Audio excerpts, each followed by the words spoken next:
I don't think I realized until just today that my brother-in-law is a stalker. But we've been blessed to have him in our family, and we've been blessed to have Missy and Tina in our family.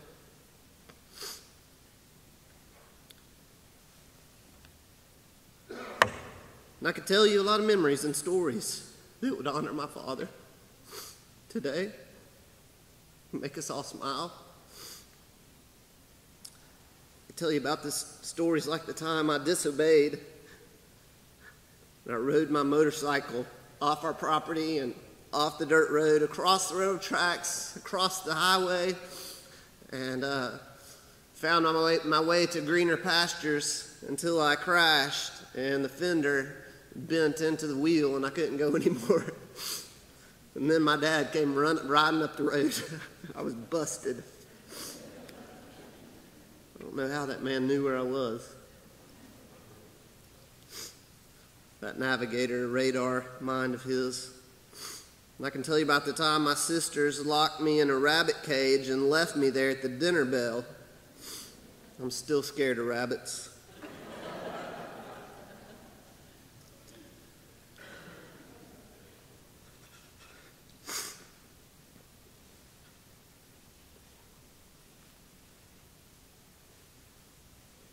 Tell you about the time my dad trusted me enough to hold a shotgun, and when he flipped the John boat over, I was supposed to shoot a snake, and I about took him out that day. I think some shot went through his loose-fitting shirt that day. Or I could tell you stories about my dad being the coolest dad on the planet, like the time he landed a helicopter to pick us up in front of schoolmates and neighborhood friends to go on a helicopter ride. About the time he rented that twin-engine plane and flew us on vacation to the Bahamas. One of the cooler moments that I didn't realize at the time, but one day when I was about a year out from graduating college, he suggested I invite this girl named Christy that I hardly knew, I just met, to go with us to the Bahamas. And that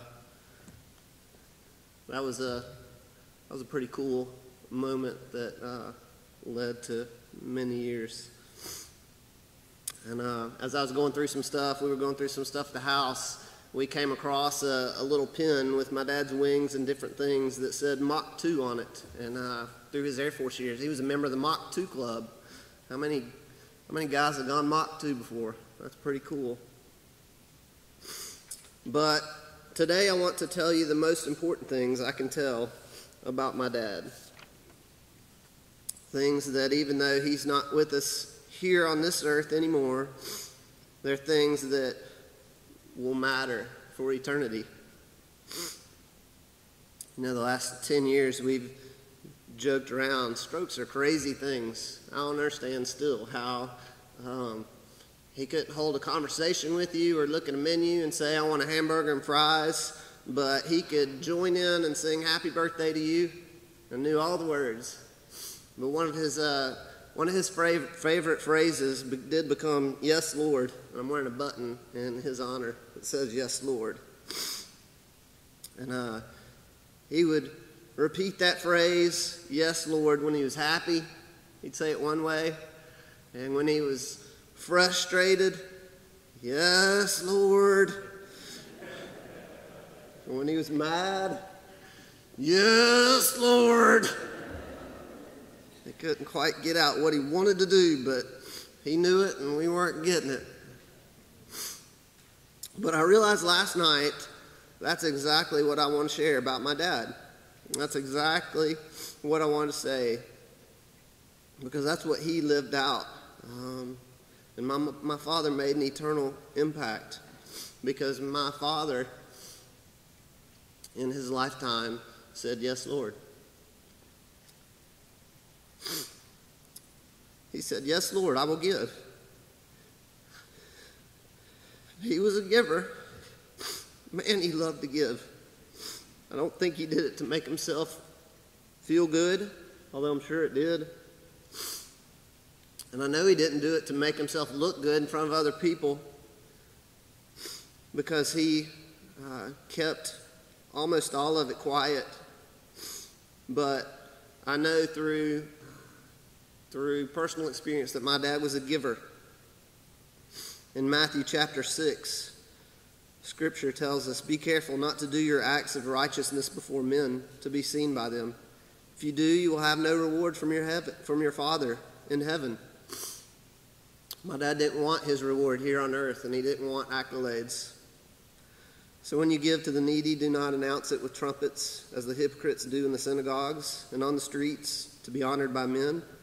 I tell you the truth, they have received their reward in full. But when you give to the needy, do not let your left hand know what your right hand is doing, so that your giving may be in secret. Then your Father, who sees what is done in secret, will reward you. And I think he is enjoying an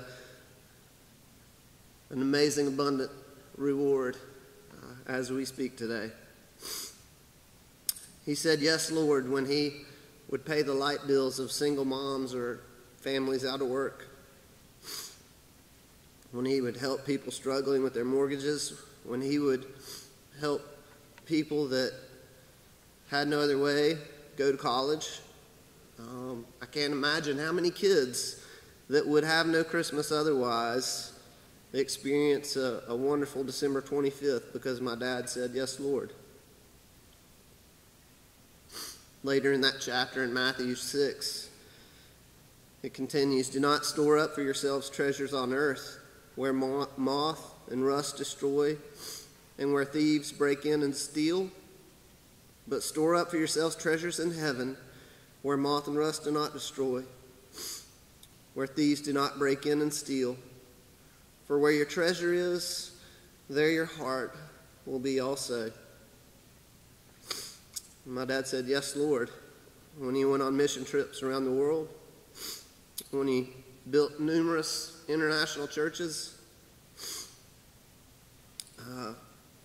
when I witnessed the time in a grocery store when I was a child, that a young single mom came up to us frantically, and she had lost a $100 bill, the only thing she had, and she was going from person to person, "Have you seen the $100 bill I dropped?" And